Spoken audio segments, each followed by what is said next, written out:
Everyone in the restaurant thought the quiet man sitting by the window was just another homeless stranger trying to stay warm. His clothes were worn, his beard untrimmed, and no one paid much attention to him, except one person. A young dishwasher named Jamal noticed something different in the man's eyes, something heavy, something broken. So he did something simple. He brought him a bowl of soup and sat down beside him. What Jamal didn't know was that the man he was comforting wasn't just a stranger.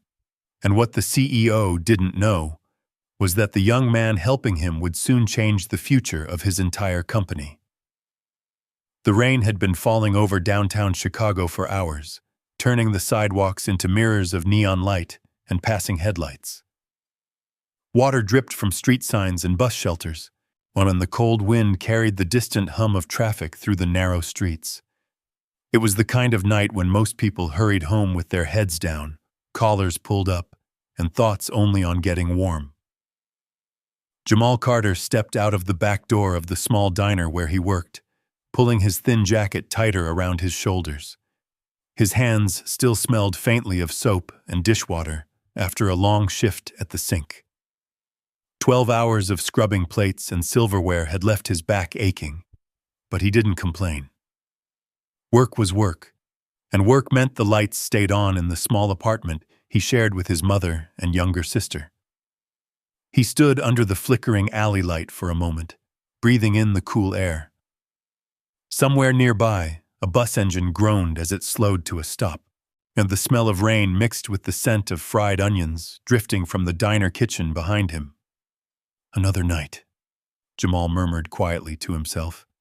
He adjusted the worn strap of his backpack and began walking toward the bus stop at the corner. Downtown Chicago at night had a strange kind of beauty. Glass towers glowing above the streets, yellow taxis sliding past puddles, distant music spilling out of late-night bars. But beneath the lights and the reflections, there were always shadows. As Jamal approached the bus stop, he noticed someone sitting on the far end of the bench beneath the plastic shelter. At first he thought it was just another person trying to stay dry, but when he got closer, he slowed down. The man sitting there wore an old coat that looked several sizes too big. The fabric was damp from the rain, and the sleeves were frayed at the cuffs. His shoes were scuffed, and a thin layer of gray stubble covered his face. Most people would have looked once and walked away. Chicago had many people like that. People the city had quietly forgotten. Jamal hesitated. He had seen plenty of men sitting on sidewalks before. Some asked for money. Some simply stared at the ground as if the world had already passed them by. But this man was different. He sat very still, his hands folded loosely together, his posture calm. Even in the dim light, there was something steady about his eyes. They weren't desperate. They weren't angry. They were simply watching the rain fall. A gust of wind blew through the shelter, and the man shivered slightly. Jamal felt something twist inside his chest. He checked the bus schedule posted on the glass panel. For 15 minutes until the next bus. Plenty of time to stand quietly and mind his own business like everyone else would. Across the street, a group of office workers laughed as they rushed toward a parking garage. A taxi splashed through a puddle, sending water across the curb. Jamal looked back at the man again. His stomach tightened with that familiar question he had learned to listen to since he was a kid. What if that were my father? What if that were my mother sitting out here in the rain? He sighed softly. His grandmother used to say something when he was little. Kindness doesn't ask who deserves it. Jamal stepped closer to the bench. Sir? He said gently. The man looked up. Up close, Jamal noticed the man's eyes were sharp and observant, like someone used to studying people. It was strange. All for someone dressed like he had nothing in the world, there was a quiet confidence in the way he held himself. Yes, the man replied. His voice was calm, educated, not rough the way Jamal expected. Jamal scratched the back of his neck awkwardly. I just got off work, he said. You hungry? The man studied him for a moment as rain tapped against the plastic roof of the bus shelter. You work around here? The man asked. Yeah, Jamal said, pointing down the block. The diner on Maple Street. I wash dishes. The man nodded slowly. That's honest work. Jamal gave a small shrug. Pays the bills. The man glanced toward the glowing diner sign in the distance. You offering food? Jamal nodded. I can grab you a bowl of soup. Nothing fancy, but it's hot. For a brief second, the man's expression changed, just slightly, almost like surprise. You'd do that for a stranger? The man asked. Jamal chuckled softly. Well, I guess we're both just two guys waiting for a bus tonight. The man looked down at the pavement, where raindrops rippled across the puddles. Then he nodded once. I'd appreciate that. All right, Jamal said. Give me 5 minutes. He turned and jogged back down the block toward the diner, rain soaking into his jacket. Behind him, the man watched him disappear through the restaurant door. A black sedan rolled quietly past the corner. Inside the car, a driver glanced briefly toward the bus stop before continuing down the street. Under the shelter, the man leaned back slightly and folded his hands again. His eyes moved across the street, the glowing windows of the city, and the rain falling in silver streaks through the lights. And he spoke quietly to himself. Interesting. 5 minutes later, Jamal returned, holding a small paper bag and a cup of steaming soup. Careful, Jamal said, as he handed it over. It's hot. The man accepted the cup slowly. The warmth rose in small clouds into the cold air. For a moment, neither of them spoke. The man took a spoonful of soup and tasted it, then another. Good, he said quietly. Jamal smiled. Best thing on the menu if you ask me. The rain continued to fall around them as buses came and went, passengers stepping on and off without noticing the two men sitting quietly together beneath the shelter. One looked like a struggling dishwasher trying to make it through another week. The other looked like a homeless man with nowhere to go. But what Jamal Carter didn't know was that the man beside him wasn't homeless at all. His name was Marcus Reed, and he was the CEO of one of the largest technology companies in the country. Tonight, he had chosen to sit alone on a rainy sidewalk in Chicago, watching, waiting, trying to understand what kind of people still stopped to help when they believed no one important was watching. And for the first time in days, someone had. The rain softened into a quiet drizzle as steam rose from the cup of soup in the man's hands. Under the bus shelter's dim light, the city seemed to slow down for a moment. Cars passed, tires whispering over wet pavement. A distant train rumbled somewhere beyond the buildings. Jamal sat beside the stranger, elbows resting on his knees, watching the traffic move through downtown Chicago. You sure you don't want some bread with that? Jamal asked. The man shook his head slightly as he took another careful spoonful. This is more than enough. Jamal nodded, though something about the way the man spoke still struck him as unusual. Not the voice of someone used to the streets. His words were measured, calm, almost thoughtful. But Jamal didn't press. He had learned long ago that everyone carried a story they weren't ready to tell. For a few minutes, neither of them spoke. The man ate slowly, like someone who wasn't in a rush for the next thing. You work long hours? The man asked finally. Jamal chuckled softly. Feels like it. How long? Depends who calls in sick, Jamal said. Tonight? 12 hours. The man glanced at Jamal's hands. The skin was rough from constant contact with soap and hot water. And you still stopped? Jamal shrugged. Well, it's Chicago, he said. Everybody needs a little help sometimes. Across the street, the neon sign of the diner flickered against the wet sidewalk. The man followed Jamal's gaze. That where you work? Yeah, Jamal replied. Place called Rosie's. Good business? Jamal laughed under his breath. Depends what you call good. He leaned back against the shelter wall. Food's decent. Coffee's strong. Manager yells a lot. The man smiled faintly at that. You like the job? Jamal thought about the question longer than expected. I like that it pays rent, he said honestly. The man nodded slowly. And if you could do anything else? Jamal let out a quiet breath. Well, he said, I used to think about starting a small kitchen, nothing fancy, and just a place where folks could eat even if they didn't have much money. The man raised an eyebrow slightly. A charity kitchen? Something like that, Jamal said.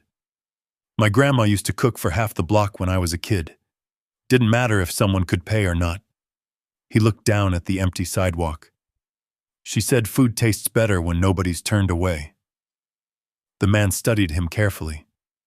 That's a rare belief these days. Jamal gave a small grin. Yeah, well, rent usually ruins that dream pretty fast. The man chuckled quietly.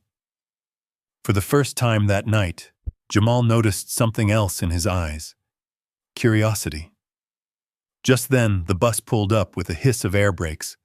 The doors opened, and a few tired passengers stepped out, collars raised against the rain. Jamal checked the route number. Not mine yet, he said. The bus pulled away again, leaving the street quiet once more. The man finished the soup and set the empty cup on the bench beside him. Thank you, he said simply. No problem, Jamal replied. He stood up and stretched his back. You need another bowl, just say the word. Kitchen's still open. The man looked toward the diner again. You're allowed to bring people food like that? Jamal hesitated. Well, not exactly. The man tilted his head slightly. Then why risk it? Jamal gave a crooked smile. Because sometimes rules forget people. The stranger watched him for a long moment. Interesting answer. Before Jamal could respond, a voice suddenly echoed down the sidewalk. Carter! Jamal froze. He turned slowly. Standing outside the diner door was Rick Dawson, the night manager. On a thick man, with a permanent scowl and an apron tied tightly around his waist. Rick pointed toward the bus shelter. You feeding street guys again? Jamal felt heat creep into his face. Just soup, he called back. Rick stomped across the wet pavement. You think food's free around here? Several customers inside the diner turned to watch through the window. Jamal lowered his voice. It was leftover. Rick scoffed loudly. Leftover or not, that ain't your call. He looked directly at the man on the bench. You can't sit there, Rick said sharply. Customers don't want to see that. The man didn't move. Rick turned back to Jamal. You bringing him inside too? Jamal felt the familiar knot of tension tighten in his chest. He's just eating. Rick crossed his arms. Oh, not in my restaurant. Rain dripped from the edge of the shelter roof as the street seemed to grow suddenly quiet. Jamal glanced at the man beside him. The stranger remained calm, watching the exchange without speaking. Rick pointed back toward the diner. You want to keep your job, Carter? You stop playing hero. Jamal's jaw tightened. For a moment, the only sound was rain hitting the pavement. Then Jamal spoke quietly. He's not bothering anyone. Rick let out a short laugh. You serious? Jamal didn't answer. Rick stepped closer. Look around, he said. This place survives on customers who don't want to see bums eating their dinner. The man finally stood. Rick pointed toward the street. You gotta go. Jamal felt something inside him shift. The stranger picked up the empty cup, about to hand it back, but Jamal reached out and stopped him. Hold on. Rick's eyes narrowed. Carter. Jamal looked at his manager. He's my guest. The words hung in the cold air between them. Rick stared at him for a second. Then he laughed again. You're really doing this? Jamal didn't move. Rick shook his head slowly. You know what? Fine. He untied the apron from Jamal's waist and shoved it into his hands.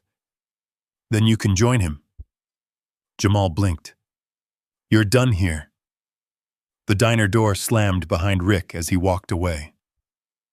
Inside, customers continued eating as if nothing had happened. The rain kept falling. Jamal stood there for a moment, holding the damp apron in his hands. His job was gone. Just like that. Beside him, the stranger watched quietly. But this time, the calm expression in his eyes had changed. For a moment, Marcus Reed, though Jamal still knew him only as the quiet stranger from the bus stop, watched the young man standing in the rain, holding a wrinkled apron like it was proof of something that had just been taken away. Jamal didn't say anything. He simply folded the apron slowly and set it on the bench beside him. Well, Jamal said after a moment, his voice steady but soft. Guess that's that. Rain continued to fall in thin silver lines through the yellow streetlights. Marcus studied him carefully. You just lost your job. Jamal gave a small shrug. Wouldn't be the first time. Marcus frowned slightly. And you don't seem angry. Jamal looked down the empty street where the diner sign flickered in the distance. Anger don't pay rent, he said quietly. The words hung between them. But Marcus had spent his entire life around people who reacted loudly. Executives slamming tables, investors shouting over millions of dollars, politicians arguing on television. But this young man, standing alone in the rain after being fired for doing something kind, he was calm, not defeated, just tired. Where do you live? Marcus asked. South Side, Jamal said. Marcus nodded. That's a long ride. Yeah. Another bus passed, spraying water across the curb. Jamal checked the time on his phone. I should get going, he said. Early morning tomorrow. Marcus raised an eyebrow. Even without the job? Jamal smiled faintly. Life doesn't really pause. For a moment, Marcus considered saying something more, but Jamal had already slung his backpack over his shoulder. He paused before leaving. Oh, you take care of yourself tonight, all right? Jamal said. Marcus gave a small nod. And thank you again for the soup. Jamal waved casually. Anytime. Then he turned and walked down the sidewalk, disappearing slowly into the rain-soaked glow of downtown Chicago. Marcus remained standing beneath the shelter long after Jamal was gone. Cars passed, rain fell, and something about what he had just witnessed stayed with him. Not the argument, not the job loss, but the quiet dignity of a man who had just sacrificed his own security for a stranger. Marcus looked down at the empty soup cup still resting on the bench. Then he pulled a phone from inside his coat. Keep the car back for now, he said quietly into it. A voice answered through the speaker. Yes, sir. Marcus ended the call, and his eyes moved down the street where Jamal had disappeared. Interesting, he murmured again. Across the city, Jamal Carter stepped off the bus nearly an hour later. Southside Chicago looked very different from downtown. The bright glass towers were gone. Here the streets were lined with older brick buildings, their windows glowing softly behind worn curtains. Streetlights hummed quietly, casting warm yellow pools of light onto cracked sidewalks. Jamal walked past a small grocery store closing for the night and continued down the block toward a narrow apartment building. Paint peeled from the doorframe. The front steps creaked under his weight. Inside, the hallway smelled faintly of old carpet and cooking oil. He climbed 2 flights of stairs and pushed open the door to apartment 3B. The room was small but warm, and a lamp glowed beside a worn couch. The television played quietly in the background. On the couch sat his mother, wrapped in a blanket, reading from an old paperback book. When she saw him, her face softened. "You're late tonight," she said gently. Jamal set his backpack down and kissed her forehead. Busy shift. His younger sister Maya sat at the small kitchen table surrounded by notebooks and college brochures. "You bring leftovers?" she asked hopefully. Jamal chuckled. "Sorry, kid." Maya groaned dramatically and leaned back in her chair. "You're the worst, big brother." Their mother smiled faintly. "Long day?" Jamal nodded. But he didn't mention the job. Not yet. Instead, he walked into the small kitchen and poured himself a glass of water. Through the thin apartment walls came the distant sounds of neighbors talking, as a baby crying, and a train rattling somewhere far away. Jamal leaned against the counter. For a moment he allowed himself to feel it. The weight of losing his job. The rent due next week. His mother's hospital bills. Maya's college applications spread across the table. He closed his eyes briefly. Then he pushed the feeling aside. Because worry never helped tomorrow arrive any faster. Back in the living room, Maya held up a brochure. "Look," she said. "Illinois State sent another email." Their mother glanced at Jamal. "That's a good school." Jamal smiled. "It is." Maya hesitated. "But tuition—" Jamal waved his hand. "We'll figure it out." She studied his face carefully. "You always say that." "Because it's always true." His mother watched him quietly from the couch. Mothers notice things. "Jamal," she said softly. He looked up. "Did something happen at work?" For a second, he considered brushing the question aside, but lying never sat well with him. "Yeah," he admitted. "What happened?" Maya asked. Jamal leaned back in the chair. "I got fired." Silence filled the apartment. Maya sat up straight. "What?" Their mother's expression didn't change immediately. She simply waited. "Why?" she asked gently. Jamal hesitated.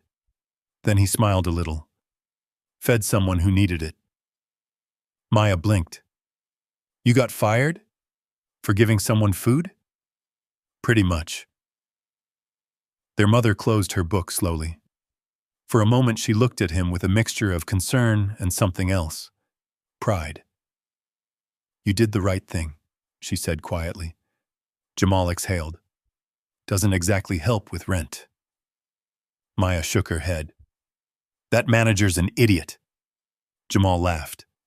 "Well, tomorrow I'll start looking again." He stood and stretched. "Something will turn up." His mother studied him carefully. "You've always been like this." "Like what?" "Helping people even when you have nothing left." Jamal shrugged. "Grandma started it." The three of them sat quietly for a moment. Outside, a cold wind moved through the street. Across the city, Marcus Reed sat inside a black car now parked beneath the glow of a street lamp. He held a small notebook in his hand. Inside were names, observations, moments, people he had watched during the past several days while pretending to be someone the world ignored. Most of the pages were empty, because most people never stopped. But tonight, Marcus wrote a new name. Jamal Carter. He paused. Then beneath it he wrote one more sentence. Gave away his last security to help someone he believed had nothing. Marcus closed the notebook slowly. Outside the window, Chicago stretched endlessly into the night. And somewhere within that city, a young man who had just lost everything was quietly preparing to face tomorrow again. Marcus leaned back in the seat, because he had a feeling. This story wasn't over yet. Morning in Chicago arrived slowly, wrapped in gray clouds and the distant rumble of buses beginning their routes. The rain from the night before had left the sidewalks dark and shining beneath the early light. Steam rose from subway vents, curling into the cold air like quiet ghosts drifting through the streets. Jamal Carter stood outside the small apartment building on South Side with a paper cup of cheap coffee warming his hands. So the morning chill bit through his thin jacket, but he hardly noticed.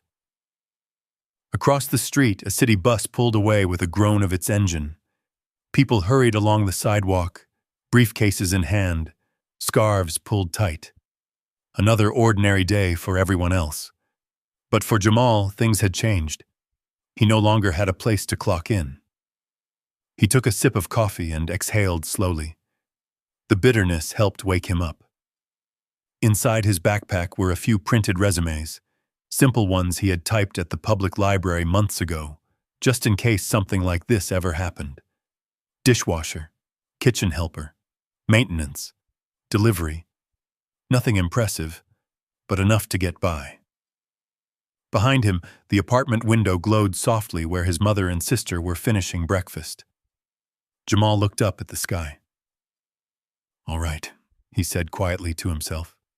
Let's see what today's got." Across town, the diner on Maple Street buzzed with the sounds of breakfast service. Plates clattered, coffee machines hissed, and the smell of bacon filled the narrow restaurant. Rick Dawson stood behind the counter, barking orders at the kitchen staff. "Table 5 still waiting on eggs." A waitress rolled her eyes but kept moving. The bell above the door jingled as customers came and went. No one mentioned Jamal. No one asked where the quiet dishwasher had gone. In restaurants, people disappear quickly.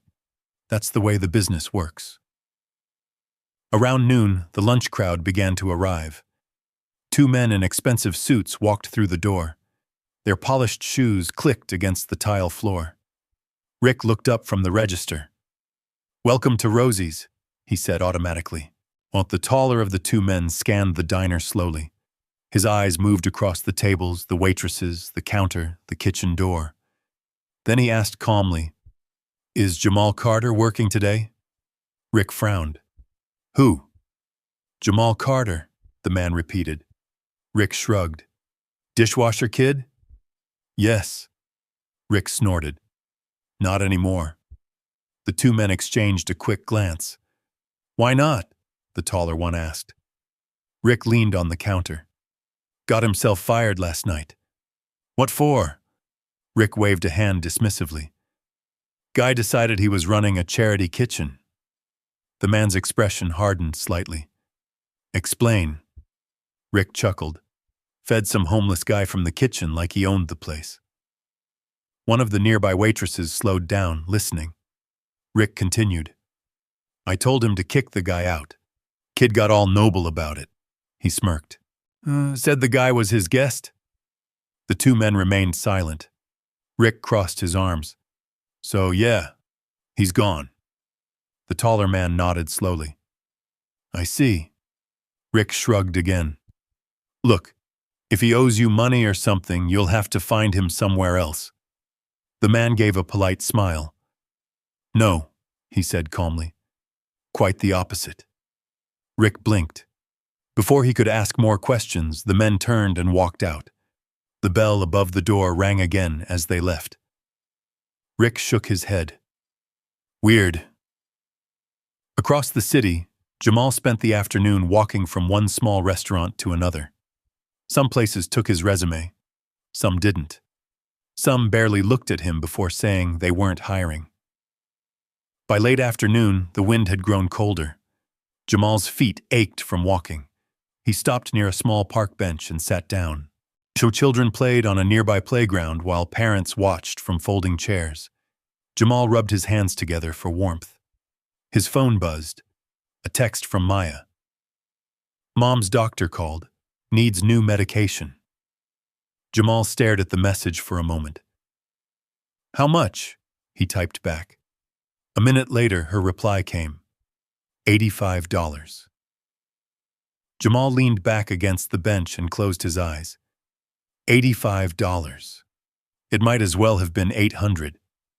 The small amount of money he had left barely covered groceries for the week. He looked down at his wallet. $40. That was it. Everything he had. The wind carried the smell of street food from a nearby vendor. Jamal stood slowly, because sitting and worrying never fixed anything. He started walking again toward downtown. The sky was beginning to darken, as streetlights flickered on one by one. As Jamal approached the familiar corner near the bus shelter, he slowed. The same shelter. The same place where everything had changed the night before. And there, sitting on the same bench beneath the plastic roof, was the same man. The stranger looked up as Jamal approached. "You again," the man said calmly. Jamal laughed softly. "Well, I guess this is your spot now." The man studied him carefully. "You look tired." "Long day." Jamal sat down beside him. "No luck?" the man asked. Jamal shook his head. "Not yet." A bus roared past them, splashing water across the curb. For a moment they watched the city move around them. Then the man asked quietly, "Why did you defend me last night?" Jamal shrugged. "You needed food." "That's not what I asked." Jamal thought for a moment, when finally he said, "Because no one deserves to be thrown out like that." The man's eyes narrowed slightly. "And the job?" Jamal looked down at the wet sidewalk. "Jobs come and go." He reached into his wallet. Inside was the same $40 he had counted earlier. He stared at it for a moment. Then he pulled the bills out. The man frowned. "What are you doing?" Jamal held out the money. "It's not much," he said. "But maybe you can get a room tonight." The man froze. "You need that." Jamal smiled faintly. "Yeah." He pressed the money into the man's hand. "Still." For a long moment, neither of them spoke. Rain began falling again, tapping softly against the plastic roof of the shelter. The stranger stared at the bills in his hand like they were something fragile. "Why?" he asked quietly. And Jamal leaned back against the bench. "Because someday," he said, "someone might do the same for me." The rain fell harder now, streaking the city lights into blurred colors across the pavement. The man closed his hand around the money, and for the first time since Jamal had met him, the calm expression in his eyes completely disappeared, replaced by something deeper, something almost like disbelief. Because in all his years of power, Marcus Reed had never met anyone quite like Jamal Carter, and the young man sitting beside him had no idea that this small moment in the rain was about to change both of their lives. The rain thickened into a steady curtain, tapping softly on the plastic roof of the bus shelter. Streetlights glowed through the mist, casting warm halos across the slick pavement, and cars passed in blurred streaks of red and white. Jamal sat quietly on the bench, his hands resting on his knees. The $40 was gone now, everything he had left. But strangely, the weight inside his chest felt lighter than before. Beside him, the stranger, Marcus Reed, though Jamal still didn't know the name, looked down at the folded bills in his hand. The money felt heavier than it should have. In Marcus's world, $40 meant nothing. In Jamal's world, it meant groceries, bus fare, medicine, and Jamal had just given it away. Marcus slowly lifted his eyes. "You said you lost your job today," he said. Jamal nodded. "And you still gave me this." Jamal shrugged slightly. "Well, you looked colder than me." Marcus almost smiled at that. The rain drummed softly around them. You don't know anything about me," Marcus continued.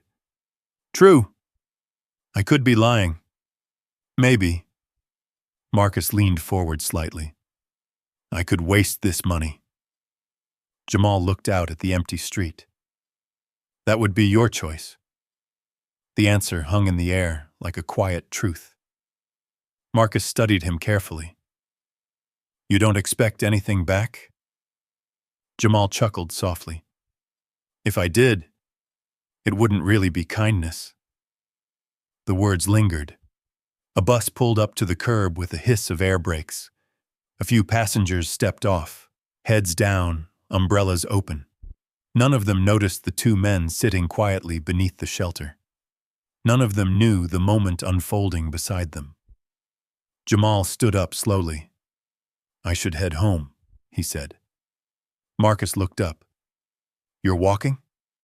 "Bus runs late tonight," Jamal replied. And I'd rather save the fare." Marcus frowned slightly. "That's a long walk." Jamal pulled his jacket tighter. "Chicago's a big place," he said, "but I've walked worse." Marcus stood as well. The rain ran down the edge of the shelter roof. "Jamal," Marcus said. It was the first time he had spoken the young man's name out loud. Jamal paused. "Yeah?" Marcus looked at him for a long moment. He considered telling the truth, telling him who he was, calling the car waiting 2 blocks away, ending the test. But something stopped him. Not curiosity. Something deeper. Respect. Because the moment Marcus revealed the truth, the balance between them would change forever. And Marcus wanted to understand this man just a little longer. "You're a rare person," Marcus said quietly. Jamal smiled awkwardly. "My sister says I'm just stubborn."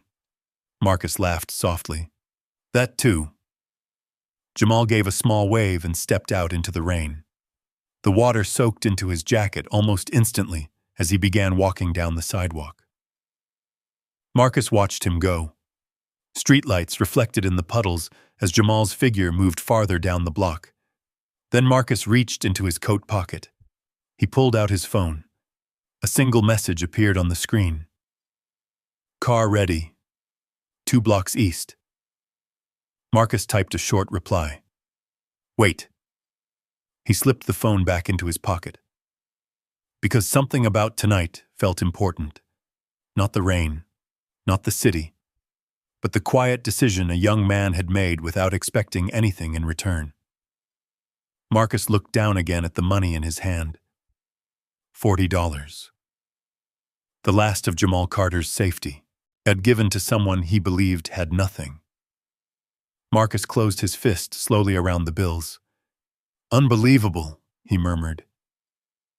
Nearly an hour later, Jamal finally reached his neighborhood. The rain had followed him the entire way. By the time he climbed the cracked steps to the apartment building, his shoes were soaked and his jacket clung to his shoulders. Inside, the hallway smelled faintly of damp carpet. Jamal opened the door to apartment 3B quietly. The television flickered in the corner. His mother slept on the couch, her breathing slow and steady beneath a thick blanket. Maya sat at the kitchen table surrounded by notebooks. She looked up when he entered. "You're soaked." Jamal laughed quietly. "Chicago weather."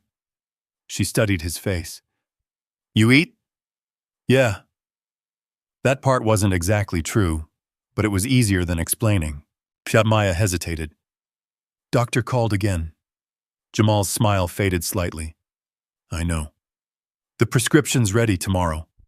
Jamal nodded. "I'll figure it out." Maya watched him carefully. "You always say that." Jamal shrugged. "Because I always do." He grabbed a towel from the kitchen and dried his hair. But when he reached into his wallet, it was empty. For a moment, the reality settled in. No money, no job, hospital bills, rent due. The quiet apartment seemed smaller somehow. Jamal leaned against the counter and looked toward the window. Outside, the rain continued falling over the city. Somewhere downtown, neon lights reflected off wet pavement. And somewhere beneath those lights, a man who looked homeless sat inside the back seat of a black luxury SUV. Marcus Reed stared out the window as the city moved past him. The driver spoke from the front seat. "Sir, are we returning to the hotel?" Marcus didn't answer right away. His eyes remained fixed on the rain sliding across the glass. "Do you know what the rarest thing in the world is?" Marcus asked suddenly. The driver hesitated. "I'm not sure, sir." Marcus looked down at the folded bills in his hand. Kindness without an audience. The driver glanced at him in the rearview mirror. Marcus leaned back in the seat. Tomorrow, he said quietly. Yes, sir? Marcus's eyes moved back toward the city lights. Tomorrow we find Jamal Carter. Because the man who had just given away his last $40 in the rain had no idea someone had been watching, and the story of Jamal Carter was only beginning. Morning arrived quietly over the south side of Chicago. The sky was pale gray, the kind of color that made the city look tired before the day had even begun. Steam rose from the grates along the sidewalks, drifting into the cool air like ghosts waking up with the streets. Inside apartment 3B, the smell of toast filled the small kitchen. Jamal Carter stood by the counter pouring hot water into a chipped coffee mug. The apartment was quiet, except for the low hum of the refrigerator and the soft sound of traffic outside. His mother sat on the couch with a blanket over her shoulders, reading the same book she had been reading for weeks. Across the room, Maya leaned over the kitchen table surrounded by college forms and notes scribbled in the margins. For a moment, everything looked normal, but Jamal knew better. Normal had disappeared the moment he handed $40 to a stranger in the rain, and he reached into his pocket again out of habit. Empty. The reality settled deeper into his chest this time. He lifted the coffee mug and took a slow sip. Maya looked up. You heading out again today? Yeah, Jamal said. Anywhere specific? Anywhere hiring. She watched him for a moment before returning to her paperwork. I printed 3 new job listings last night, she said quietly. Kitchen assistant, warehouse helper, 1 janitor position. Jamal nodded. Good. But he knew what those words really meant. More walking, more waiting, more polite rejections. His mother looked up from her book. The doctor's office called again, she said gently. Jamal froze for half a second. What did they say? They said the medication should start today if we pick it up. He nodded slowly. Okay. She studied him carefully. Oh, it's $85. Jamal smiled faintly. Then we'll find $85. His mother knew that tone. It was the same tone he had used since he was a teenager. The calm voice he wore whenever life became too heavy. You don't have to carry everything, she said softly. Jamal walked over and kissed her forehead. I'm the oldest, he said. That's the job. Maya pushed her chair back suddenly. I can delay school, she said quickly. Jamal shook his head immediately. No. But, no. His voice was firm but gentle. You worked too hard to get there. Maya lowered her eyes. But we need the money. Jamal crouched beside the table so they were eye to eye. We'll figure it out. You always say that. And I'm always right. She didn't answer, because deep down she knew the truth. Yet Jamal had been holding their world together for years, after their father left, after the hospital bills started, after every small crisis that tried to pull the family apart. He always found a way, even when there wasn't one. Outside, the cold wind carried the smell of diesel from passing buses. Jamal stepped onto the sidewalk and zipped his jacket. Another day, another search. He walked 3 blocks before reaching the main street where shops and small businesses lined the road. The first restaurant he entered barely looked at his resume. Leave it, the manager said. The second place told him they weren't hiring. The third said maybe next month. By midday, Jamal had walked nearly 6 miles. His stomach growled quietly. He hadn't eaten since the night before. But food wasn't the problem. Money was. Jamal sat down on a bench outside a small grocery store and pulled out his phone. 1 new voicemail. Unknown number. He pressed play. Mr. Carter, this is Lakeside Medical Center regarding your mother's treatment plan. Please contact us as soon as possible. The message ended. Jamal closed his eyes. A bus roared past, shaking the metal bench beneath him. He leaned forward, elbows on his knees. For the first time in days, doubt crept into his thoughts. Maybe things wouldn't work out this time. Maybe kindness didn't actually change anything. Maybe the world was exactly as hard as people said it was. Across the street, a group of teenagers laughed loudly as they walked by. Life continued moving forward. Jamal sat there quietly while the wind pushed loose papers across the sidewalk. Then his phone buzzed again. A message from the landlord. Rent is 3 days late. Need payment soon. Jamal exhaled slowly. His world was shrinking from every direction. Job gone, money gone, bills growing. He stood up, because sitting and worrying never solved anything. But as he began walking again, something inside him felt different. Not anger, not regret, just exhaustion.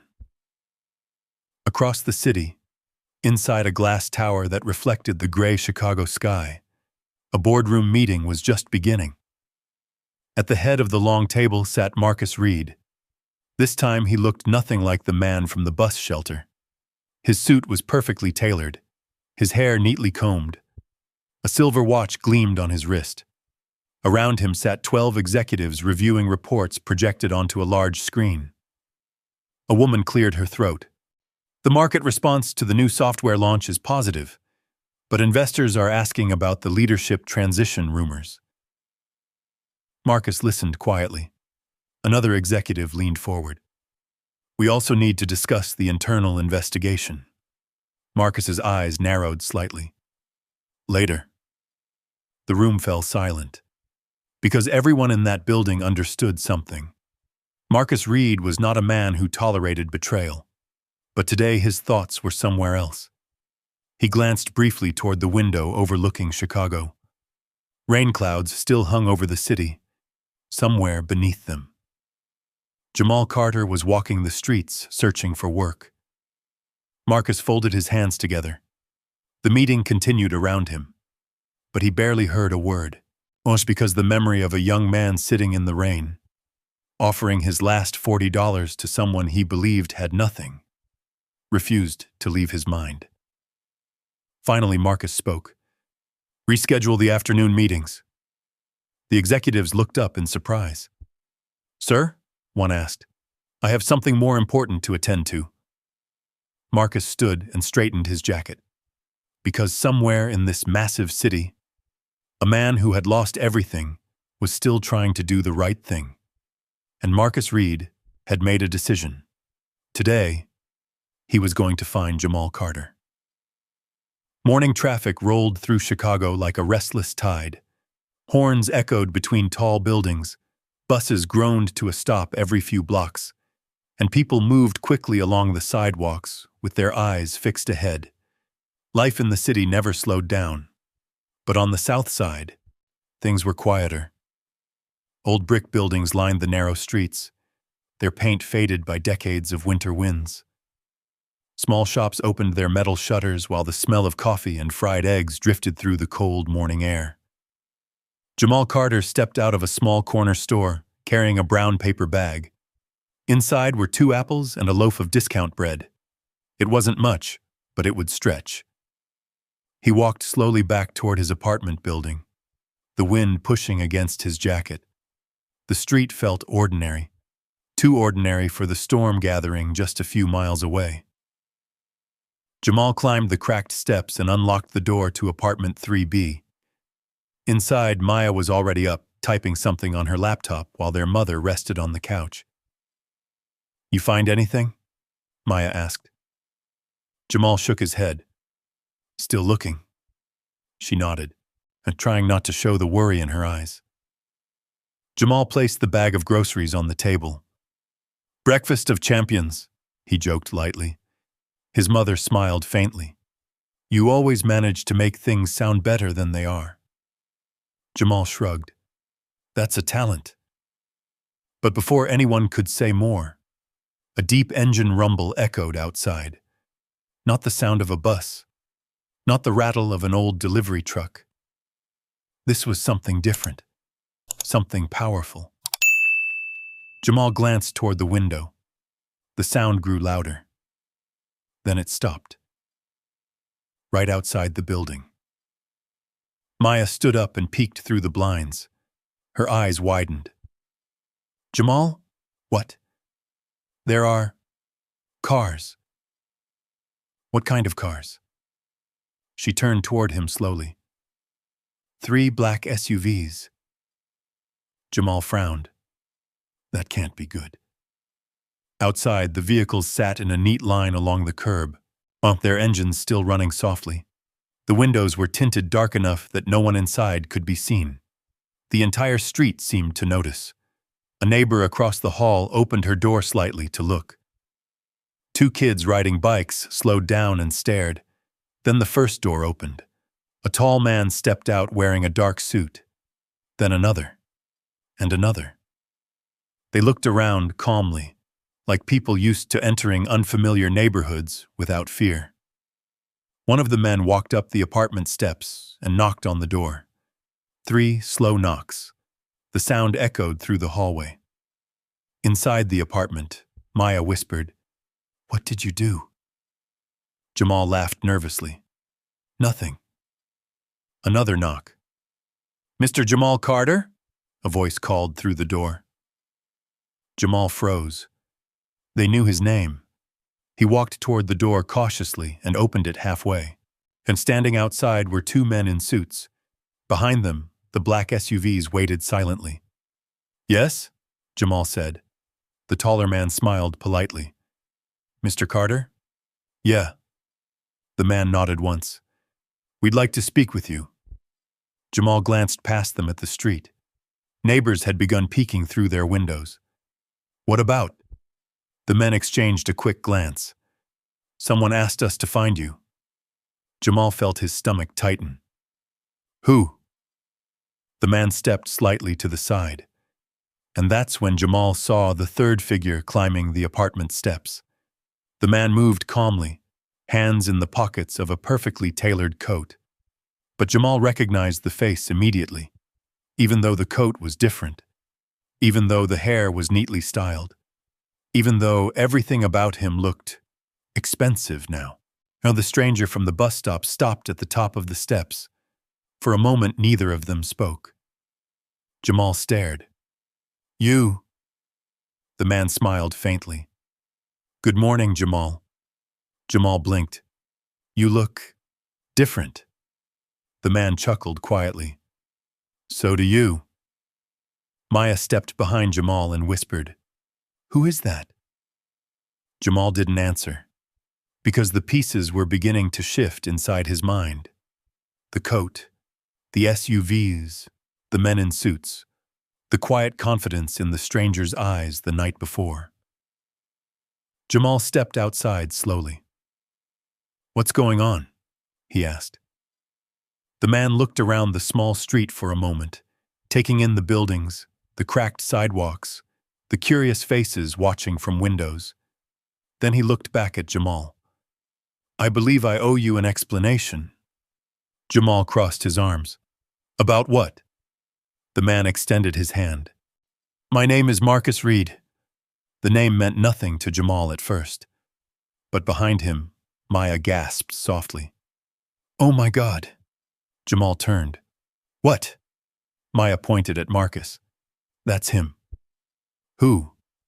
"The CEO." Jamal frowned. "CEO of what?" Marcus answered calmly. "Reed Technologies." The words hung in the air. Across the street, a neighbor whispered to someone through an open window. Jamal stared at him. "The tech company?" Marcus nodded. "Yes."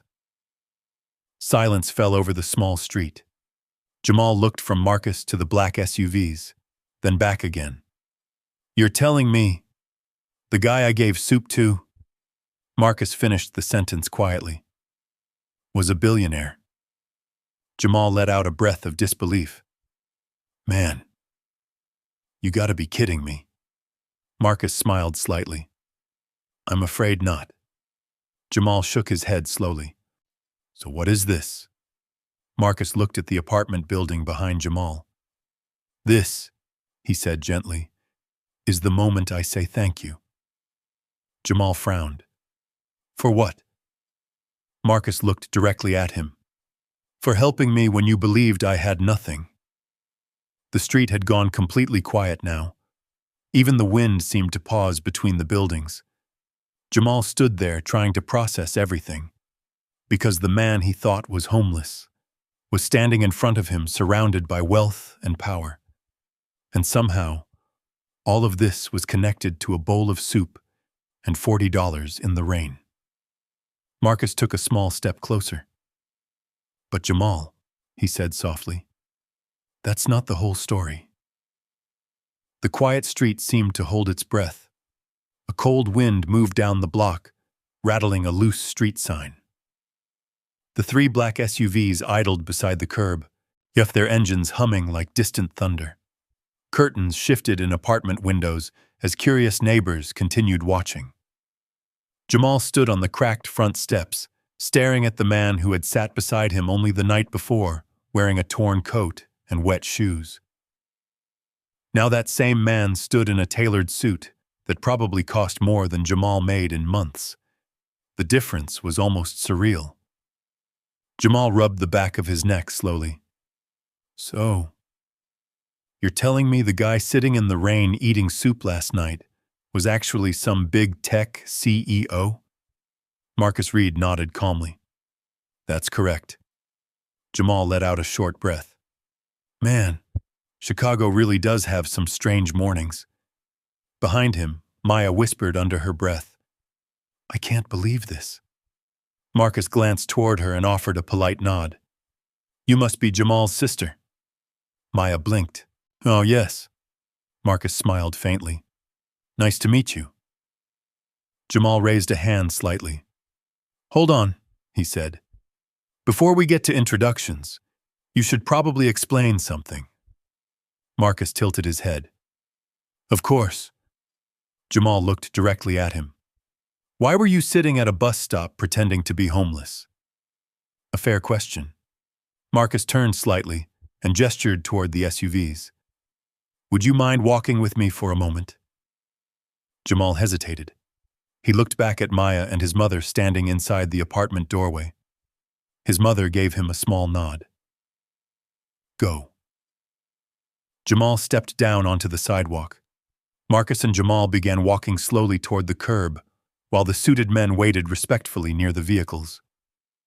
The morning air carried the distant sound of traffic from downtown. For a moment, neither of them spoke. Finally, Marcus said, And a few weeks ago, something happened inside my company. Jamal folded his arms. What kind of something? Betrayal.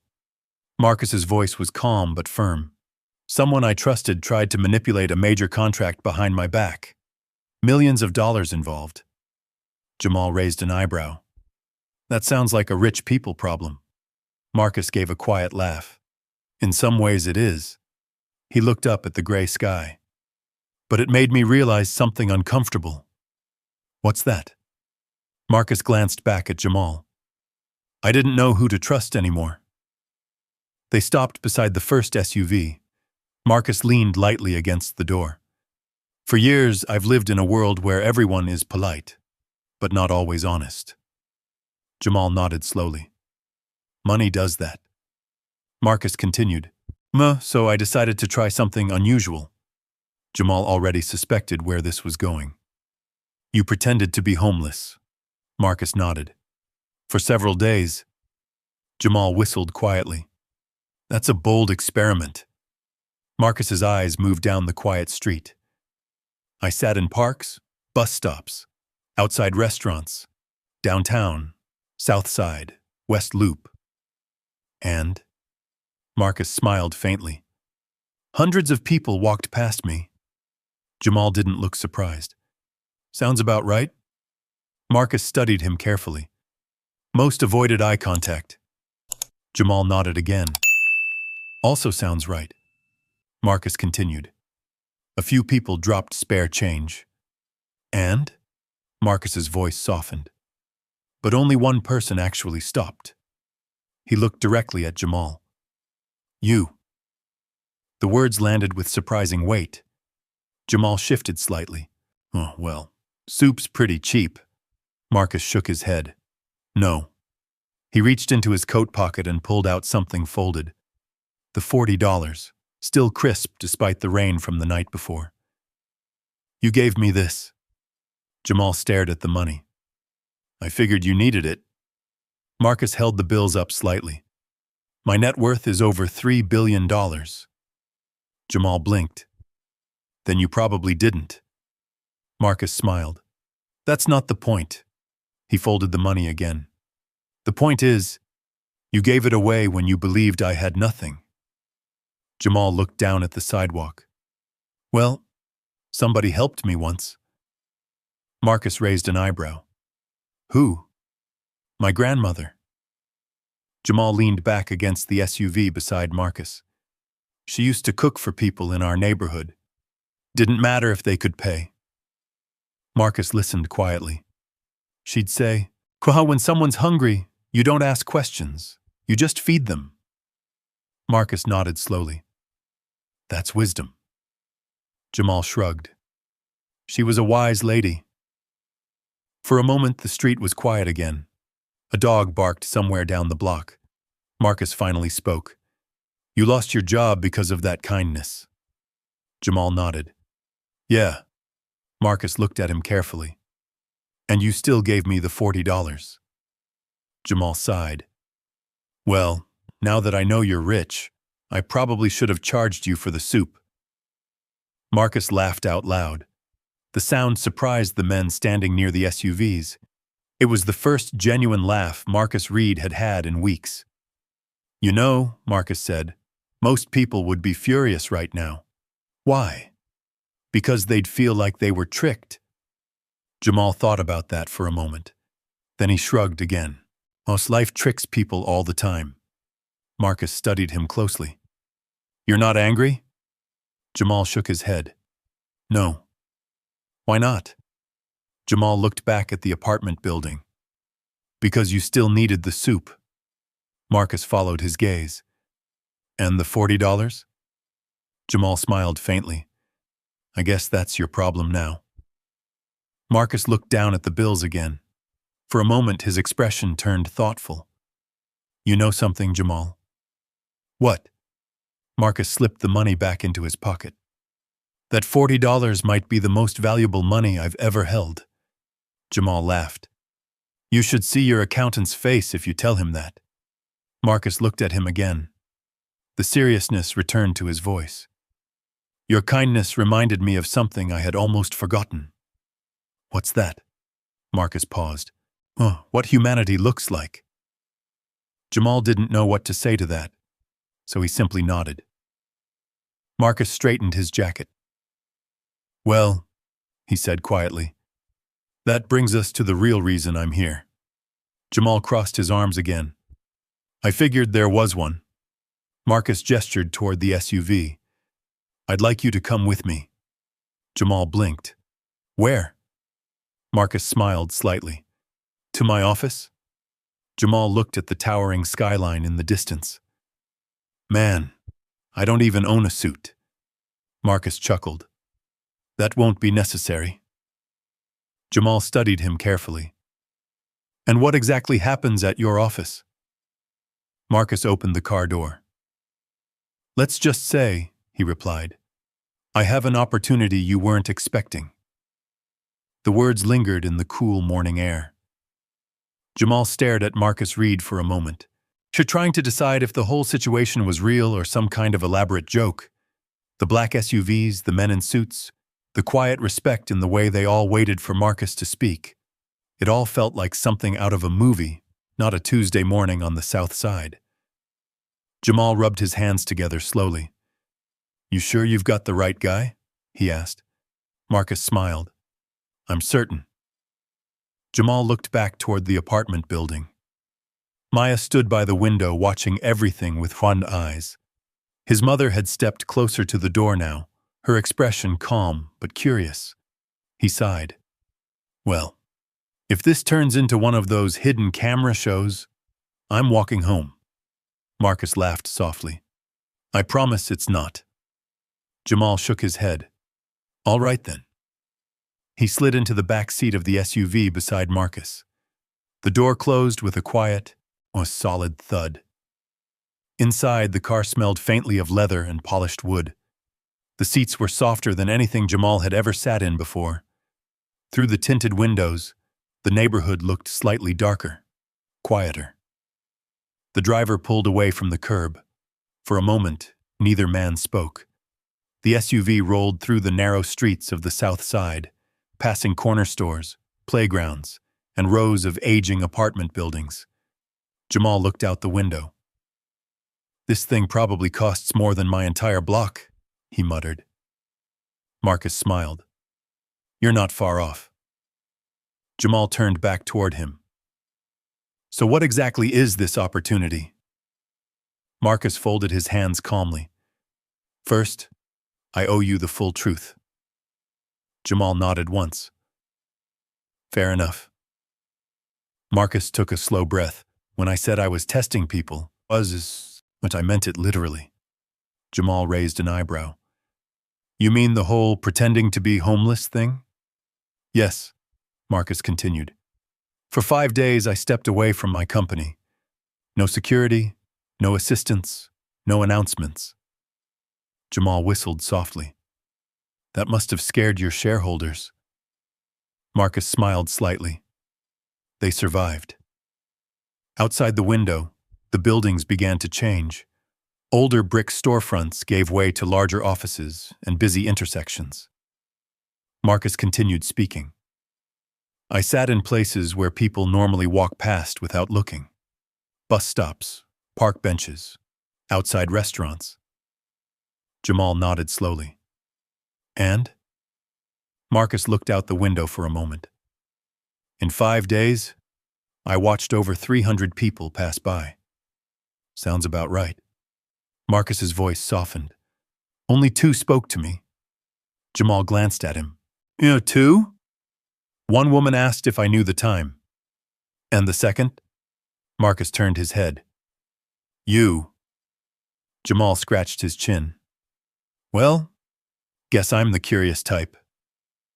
Marcus chuckled quietly. You were also the only person who offered food. The car turned onto a wide boulevard leading toward downtown Chicago. Tall buildings began rising on the horizon. Marcus continued. Kindness becomes rare when people believe no one important is watching. Jamal looked down at his hands. Maybe people are just busy. Marcus shook his head gently. No. People reveal who they really are when there's no reward. Jamal leaned back in the seat. So what does that have to do with me sitting in your fancy car right now? Marcus looked at him carefully. Because what you did changed something for me. Jamal frowned slightly. How? Marcus paused. In my world, most conversations revolve around money, strategy, and power. Jamal nodded. Sounds exhausting. Marcus smiled faintly. It can be. He looked out at the skyline ahead. But sitting at that bus stop, watching people ignore me, his voice trailed off briefly. I realized how disconnected I had become. Jamal didn't respond.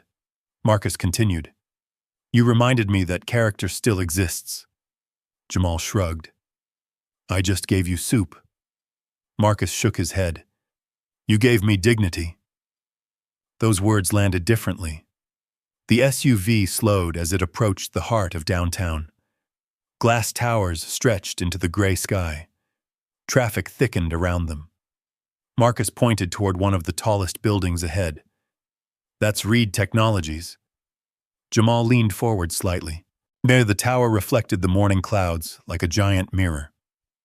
That's where we're going? Marcus nodded. Yes.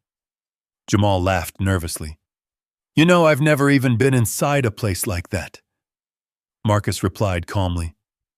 That's about to change. The SUV pulled into a private driveway beneath the towering building. Security gates opened automatically. Employees in suits walked briskly through the lobby doors.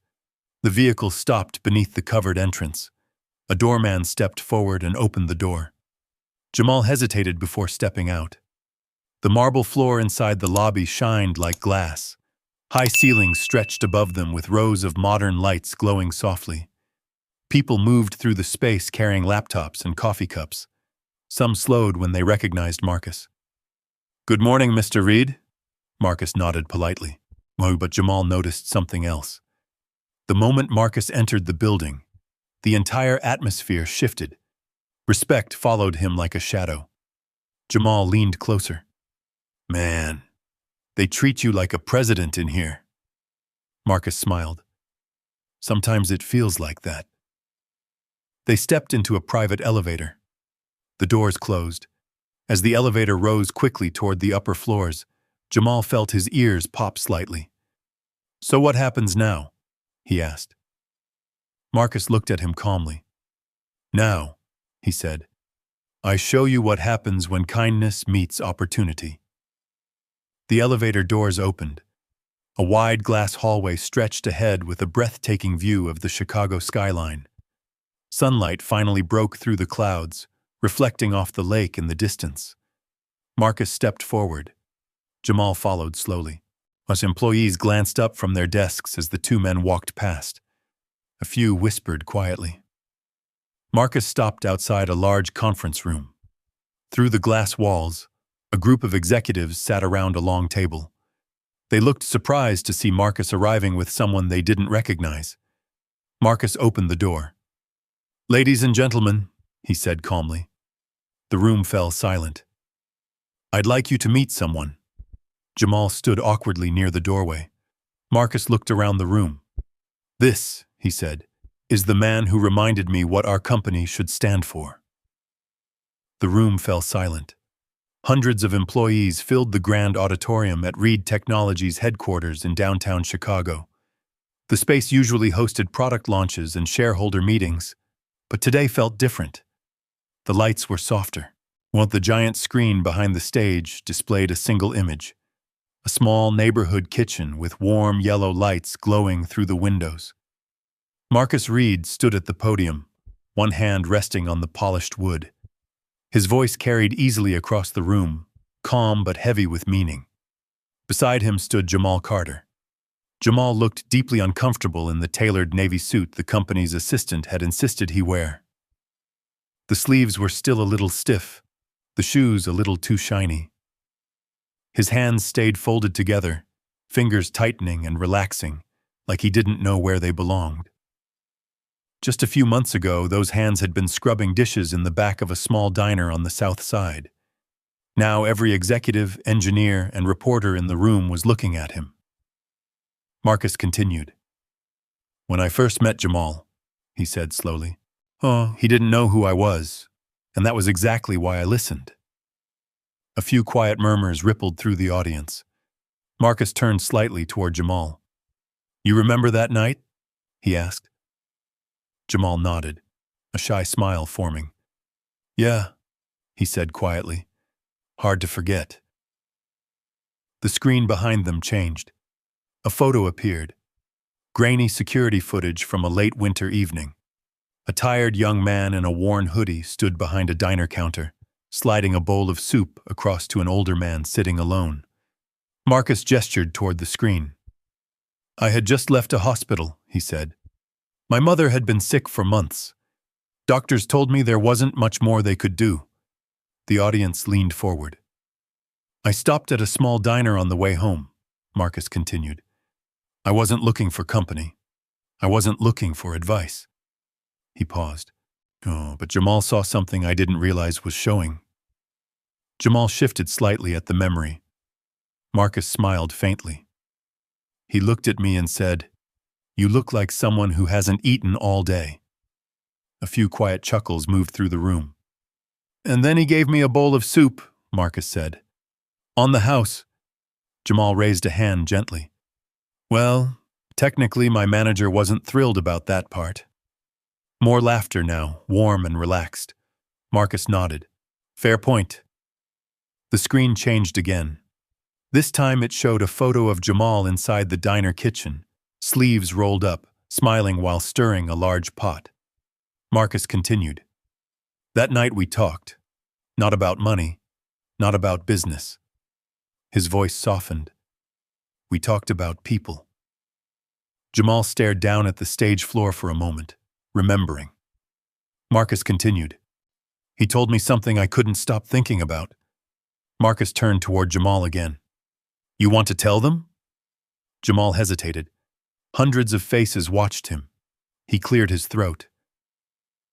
I just said, if you build something big, Jamal said slowly, it should help people who don't have much. Silence again. Not awkward silence. The kind where people are thinking. Marcus nodded. That sentence followed me home, he said. The screen changed one more time. Now it showed architectural drawings. A building. A community kitchen.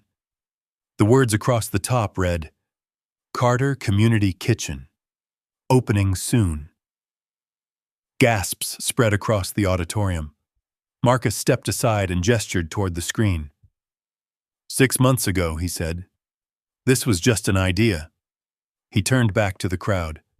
Today, construction is nearly finished. The audience erupted into applause. Jamal looked stunned. He turned toward Marcus. You didn't tell me it was this close, Jamal whispered. Marcus leaned toward him. I wanted it to be a surprise. The applause slowly quieted. Marcus lifted the microphone again. But that's not the whole story, he said. The room settled once more. Because this kitchen isn't just a charity project. He let the words hang. It's the beginning of a new division inside Reed Technologies. Confused whispers moved through the room. Marcus continued. We build technology. We build systems. We build solutions. He gestured toward Jamal. But Jamal reminded me that innovation means nothing if it doesn't make life better for people who need it most. The screen changed again, and now it showed several locations across Chicago. Future community kitchens, food distribution hubs, education centers. Marcus looked across the audience. This initiative will provide free meals, job training, and community support in neighborhoods that corporations usually ignore. He paused. And Jamal Carter will lead it. The room froze. Jamal blinked. Wait, he said quietly into the microphone. What? Marcus smiled. You heard me. Jamal shook his head, overwhelmed. I'm a dishwasher. Marcus leaned closer. You're a leader, he corrected. The audience began applauding again, louder this time.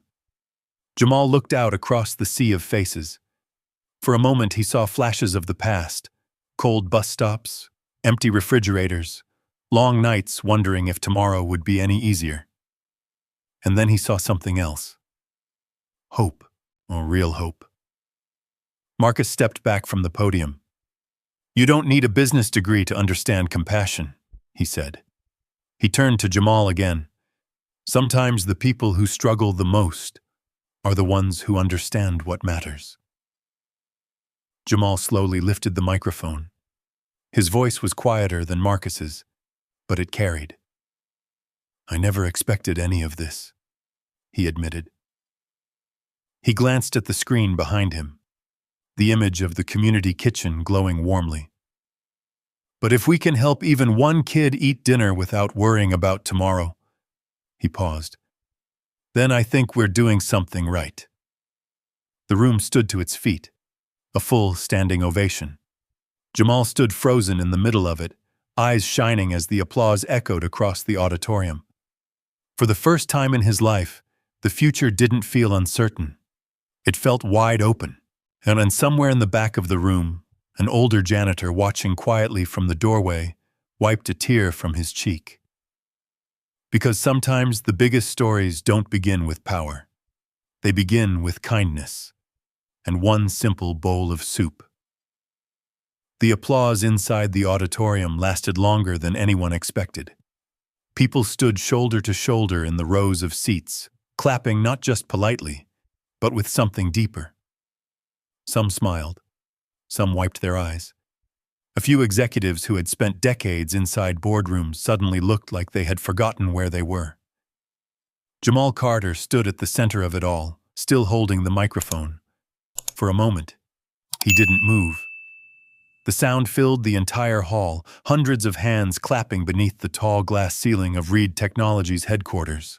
When the evening sunlight poured through the windows, casting long golden lines across the polished floor, Jamal slowly lowered the microphone. His chest rose and fell as he tried to steady his breathing. Across the stage, Marcus Reed watched him carefully. There was pride in his eyes, but also something quieter. Relief. Because for the first time in months, Marcus felt like the company he had built was finally moving in the right direction. When the applause finally faded, Marcus stepped forward again. "Thank you," he said warmly. The crowd slowly returned to their seats. Marcus turned toward Jamal. "Come on," he said quietly. "There's someone who wants to meet you." Jamal blinked. "Right now?" Marcus nodded. "Right now." They stepped off the stage together. Employees parted as they walked through the aisle, and some reached out to shake Jamal's hand. Others simply nodded with respect. Jamal tried to smile back, but the moment still felt unreal. Just a year ago, he had been worrying about rent. Now people were looking at him like he belonged here. Marcus guided him through a quiet hallway behind the auditorium. The noise of the crowd faded as the door closed behind them. They walked down a long corridor lined with framed photographs, milestones from Reed Technologies' history. The first office, the first product launch, the company's first 1,000 employees. Jamal glanced at the pictures. "You built all this?" he said softly. Marcus shook his head. "No," he replied. "We built it." Jamal frowned slightly. Marcus noticed. "You'll understand soon," he said. They stopped outside a small conference room. Marcus pushed the door open, and inside sat an elderly woman in a wheelchair near the window. Her silver hair was tied neatly behind her head, and a warm blanket rested across her lap. A nurse stood nearby, adjusting a small medical monitor. The woman turned slowly when she heard the door. Her eyes immediately softened. Marcus walked in first. "Mom," he said gently. The woman smiled. "Marcus," she whispered. Then her gaze shifted to the young man standing behind him. "Is this him?" Marcus nodded. "Yes." Jamal stepped forward carefully. The woman studied his face for a moment, as if memorizing it. "So, you're Jamal," she said. Her voice was quiet but full of warmth. Jamal nodded. "Yes, ma'am." The woman chuckled softly. "You don't have to call me ma'am." Marcus pulled a chair beside her wheelchair. "This is my mother, Evelyn Reed," he said. Jamal suddenly felt nervous again. He had no idea what to say, but Evelyn solved that problem herself. "You fed my son when he looked like the world was sitting on his shoulders," she said. Jamal shifted awkwardly. "It was just soup." Evelyn smiled. "Kindness is rarely just anything." The nurse quietly stepped out of the room, leaving them alone. The late afternoon sunlight glowed softly through the window behind Evelyn, outlining her silver hair. She reached out a hand. Jamal gently took it. Her grip was fragile but steady. "I've heard a lot about you," she said. Marcus laughed lightly. "Probably too much." Evelyn ignored him. "Marcus used to come home every night carrying the weight of the whole company," she said. She looked back at Jamal. "But after he met you, something changed." Jamal glanced at Marcus. Marcus shrugged. "Guilty." Evelyn's voice grew softer. "My son built an empire," she said. "But sometimes empires forget people." She squeezed Jamal's hand. You reminded him. Jamal swallowed. He had never imagined that a simple act at a diner could lead to a moment like this. Marcus leaned against the conference table. There's something else we should tell him, he said. Evelyn smiled knowingly. Oh yes, she said. Jamal looked between them. What? Marcus folded his arms. You know the Carter Community Kitchen we're building? Jamal nodded. Yeah. Marcus stepped closer. That's just the first one. Jamal blinked. What do you mean? Evelyn pointed gently toward the window. Outside, the skyline of Chicago stretched across the horizon. Look at that city, she said. Jamal turned toward the glass. Oh, thousands of buildings, millions of people. So many neighborhoods, Evelyn continued. So many families who could use a warm meal and a little hope. Marcus nodded. Our plan, he said, is to build 50 kitchens across the country over the next 5 years. Jamal slowly turned back around. 50? Marcus smiled. And we want you to help design them. Jamal stared. I don't know anything about running something that big. Marcus shook his head. You know exactly what people need. Evelyn nodded. And that's something money can't teach. The room grew quiet again. Jamal walked slowly toward the window. He looked down at the streets far below. Cars moved like tiny lights through the evening traffic. People hurried along sidewalks, every one of them carrying a story. And he remembered nights when he had been one of those people, walking home with empty pockets and tired feet, wondering if tomorrow would look any different. Now tomorrow felt bigger than he had ever imagined. Jamal turned back toward Marcus and Evelyn. What happens if we fail? He asked honestly. Marcus answered without hesitation. Then we try again. Evelyn smiled gently. But something tells me, she said, that kindness tends to multiply. Jamal took a deep breath. The weight of the moment settled in his chest. Not fear. Responsibility. And maybe, just maybe, the chance to change more lives than he ever thought possible. Outside the window, the sun dipped lower over Chicago. And for Jamal Carter, the story that began with a bowl of soup was only just beginning. The city lights slowly flickered on one by one. While from the 32nd floor of Reed Technologies, the view stretched across miles of streets, buildings, and quiet neighborhoods slowly settling into evening. Jamal stood by the glass a moment longer. The skyline reflected faintly in the window, mixing with his own reflection. For the first time in his life, he saw something in that reflection he had never expected. Possibility. Behind him, Marcus Reed gently helped his mother adjust the blanket on her lap. You should get some rest, Marcus said softly. Evelyn waved him off with a small smile. I've rested enough for one lifetime. Her eyes returned to Jamal. Come sit, she said. Jamal walked back to the table and pulled a chair closer. The room felt quieter now, calmer than the energy of the auditorium earlier. The noise of the city outside was only a distant hum. And Marcus poured 3 glasses of water from a pitcher on the table. He slid one toward Jamal. So, Marcus said, leaning back slightly, we should probably talk about what comes next. Jamal rubbed the back of his neck. That's kind of what I'm wondering. Marcus chuckled. Fair enough. Evelyn folded her hands gently. Marcus told you about the kitchens, she said. Jamal nodded. 50 of them. Marcus corrected him. At least 50. Jamal let out a quiet breath. That's a lot of soup. Evelyn laughed softly. Oh, it won't just be soup. Marcus stood and walked toward a large screen mounted on the wall. He tapped a remote. The screen lit up. Architectural plans appeared. Blueprints, interior layouts, and photographs of neighborhoods across several cities.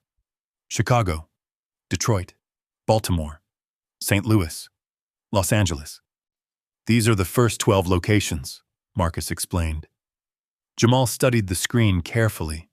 Each image showed neighborhoods that looked familiar to him. Older buildings, small corner stores, streets that had seen better days, places where a free meal could mean everything. Marcus continued. We're partnering with local organizations in each city, churches, community groups, schools. He turned back toward Jamal. But the heart of the project isn't the buildings. He tapped the remote again. The screen now displayed a phrase in large letters. Community first. Marcus nodded toward it. That idea came from you. Jamal frowned slightly. I don't remember saying that. Marcus smiled. You didn't say it exactly like that. He leaned against the table. Oh, but when you told me people just want a place where they feel seen, that stuck with me. Jamal looked down at his hands. He remembered that conversation. It had been late at night in the diner kitchen. The restaurant nearly empty. Marcus sitting quietly with a half-finished bowl of soup. Jamal had just been talking. He never imagined anyone was truly listening. Evelyn watched him thoughtfully. You know, she said, my husband used to say the same thing. Jamal looked up. Your husband? Marcus nodded. My father, he said. He started Reed Technologies in a garage with 3 employees. Jamal's eyes widened slightly. Seriously? Marcus laughed. Seriously. Evelyn smiled at the memory. He believed businesses should serve people, she said. Somewhere along the way, we forgot that a little. Marcus didn't argue, and he simply nodded. Maybe, he said quietly. Jamal looked back at the screen. Images of the future kitchens filled the room. Simple dining areas, large community tables, bright windows, a small library corner in one design. Another blueprint included a classroom for job training. Jamal pointed toward that one. What's that space for? Marcus followed his finger. That's something new we added. He switched slides. A new heading appeared. Skills and second chances. Marcus folded his arms. Free meals help people today, he said, but job training helps them tomorrow. Jamal slowly nodded. That makes sense. Evelyn leaned forward slightly. And that part, she said, was also inspired by you. Jamal blinked. What did I do? Marcus smiled. You told me you learned cooking from an older chef who gave you a chance. Jamal laughed softly. Mr. Alvarez. Marcus nodded. Exactly. He pointed at the screen. We want every kitchen to offer training programs like that. Jamal stared at the plans again. The vision felt bigger every minute. Marcus stepped closer. You won't be doing this alone, he said. We'll have architects, managers, and local leaders. He paused. But the direction, the heart of the project, that's yours. Jamal shook his head slowly. You trust me with that? Marcus didn't hesitate. Yes. Evelyn added gently. Because you understand something many leaders forget. Jamal waited. People don't just need food, she said. They need dignity. The word lingered in the air. Dignity. Jamal looked back at the city lights outside the window, and he thought about the nights he had stood in line at a shelter years ago. The quiet embarrassment. The way people avoided eye contact. How a small kindness from a stranger could make the difference between hope and despair. He turned back toward Marcus and Evelyn. If we do this, Jamal said slowly, we do it right. Marcus raised an eyebrow. What does right mean to you? Jamal thought for a moment. No cameras in people's faces when they're struggling, he said. No making people feel like charity cases. He looked directly at Marcus. Just a place where they can eat, learn something, and breathe for a minute. Marcus nodded. That sounds exactly right. Evelyn smiled warmly. Then I think we found the right leader. The three of them sat quietly for a moment. Outside, night had fully settled across Chicago, while the city glowed with millions of lights. Marcus checked his watch. We should head downstairs soon, he said. Press interviews are starting. Jamal's eyes widened. Press? Marcus laughed. You didn't think you'd escape that part, did you? Jamal groaned softly. I barely survived the speech. Evelyn chuckled. You did wonderfully. Marcus grabbed his jacket from the chair. Don't worry, he said. I'll handle most of the talking. Jamal stood up. That's probably for the best. As they walked toward the door, Evelyn called out softly. Jamal. He turned. Yes?